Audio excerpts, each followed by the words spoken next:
മൗലോങ് പഞ്ചായത്തിൽ ഇങ്ങനെയാണ്. പഞ്ചായത്തില ഇവിടെ വേസ്റ്റ് ഇടുന്ന ഒരു വ്യക്തിയാണ്. വെളിയങ്കോട്ടുകാരനാണ്.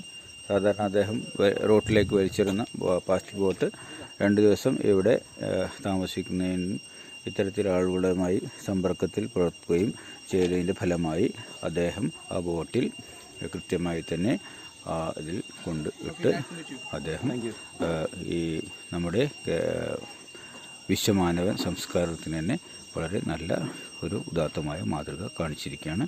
ഇനി അദ്ദേഹം ഡോക്കി എന്നുള്ള സിറ്റിയിലേക്ക് അടിച്ചു പൊളിക്കുവാൻ പോവുകയാണ്. അതുകൂടി നമുക്ക് പിന്നെ കാണാം. അപ്പോൾ യാത്രയുടെ 13ാം ദിവസം ഞങ്ങൾ ഇന്നത്തെ മൗലോങ് എന്ന ഈ മോളിനോങ് എന്നുള്ള ഈ ഗ്രാമത്തിൽ നിന്നും ഞങ്ങൾ ഡോക്കി എന്നുള്ള സുന്ദരമായ ലോകത്തിലെ തന്നെ ഏറ്റവും ക്രിസ്റ്റൽ വാട്ടർ കാണുന്ന ഡോക്കിലേക്കാണ് ചലോ. അവിടെ മഴ പെയ്ത് വെള്ളം കലങ്ങാതിരിക്കാൻ നമുക്ക് പ്രാർത്ഥിക്കാം.